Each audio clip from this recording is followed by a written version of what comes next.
Hola, buenos días. Pues hoy vamos a hacer un pequeño ejemplo de cómo se utiliza pues el software RockLab o RockData de RockScience para determinar a través de datos de entrada por método de la clasificación de Hooke-Brown, obtener los datos del criterio generalizado de Hooke-Brown, como son las variables m sub b, s y alfa, y también pues los parámetros intrínsecos de el criterio de rotura de Mohr-Coulomb, como son la cohesión y la fricción interna.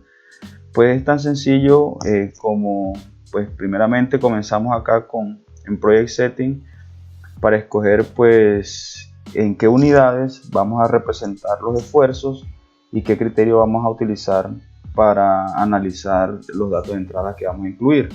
Pues acá cambiamos el nombre con análisis de masa macizo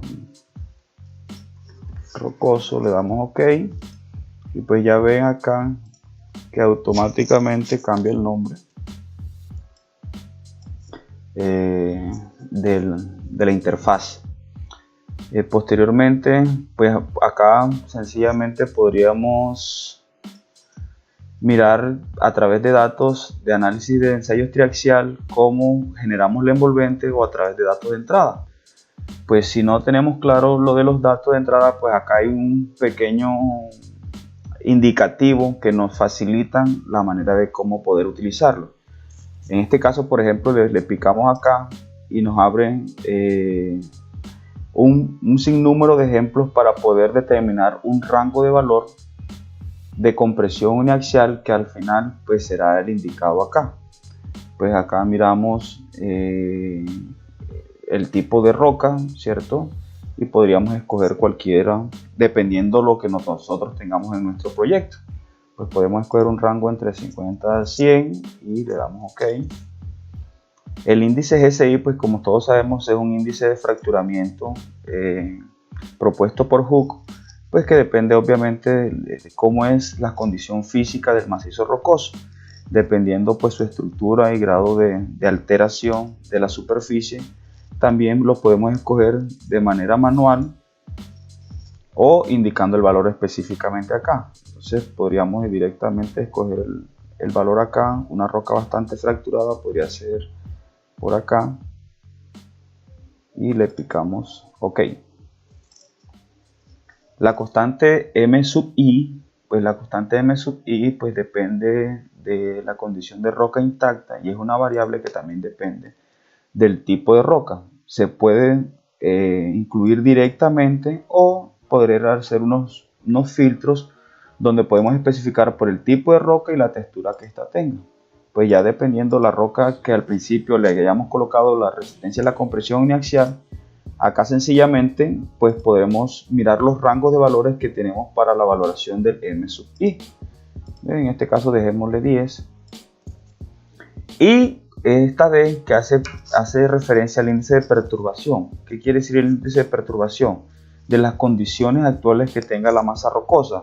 Si es una ladera o si ya ha tenido modificaciones antrópicas, pues que obviamente repercuten en sus tensiones, que ya evidentemente pasan a ser unas inducidas. Entonces picamos acá y podríamos ver su aplicabilidad si es para túneles o taludes. En este caso vamos a hacerlo para taludes y tiene ciertas valoraciones del D o del índice de perturbancia, que dice que cuando hay buenas voladuras es de 0,7, cuando las voladuras no son tan buenas pues igual a 1, cuando las excavaciones son mecánicas también igual a 7. Pues podemos colocarlo de 0,7 y le damos OK, ¿cierto? Y ya automáticamente, como tiene datos de entrada, pues aquí ya se van viendo las modificaciones de los valores que se requieren como parte fundamental de este software, que son los del criterio generalizado de Hooke-Brown. Y también, si podemos ver acá, también se obtienen los valores de cohesión y de fricción interna. Tiene una particularidad que miramos el modelo de rotura dependiendo la aplicabilidad que se tenga, si es para taludes o para túneles. En este caso vamos a hacer el ejemplo para taludes y nos piden otros datos de entrada como son el peso unitario de la roca y también nos piden la altura del talud. Pongámosle en este caso 45 metros, ya esos son datos de entrada y miramos cómo van cambiando los valores. ¿Cierto? Entonces se dice que para un envolvente de falla aplicada a taludes, pues automáticamente el ángulo de fricción interna que se tiene es de 45 y una cohesión de 0.391 megapascales con los mismos datos de entrada que estamos analizando. Y evidentemente los parámetros del macizo rocoso, como el esfuerzo a la tracción, tenemos que es de menos 0.058 megapascales, la compresión uniaxial de 1.41 megapascales, el esfuerzo global de 6.978 y el módulo deformacional de 4.471. Como los datos fueron al azar, pues no tendrían, pues digamos, tanta equivalencia o tanta influencia sobre la verdad del macizo rocoso. Sencillamente es para mirar cómo se calculan los parámetros de salida a través de unos parámetros de entradas partiendo del índice o del criterio generalizado de Hughes-Brown. Sencillamente podríamos al final obtener estos valores y copiarlos mediante un gráfico, pero también podemos mirar cómo se representa la tendencia lineal que representa el criterio de Moore-Coulomb haciendo clic pues, en este icono que dice Overlay Moore-Coulomb envolvente, ¿cierto?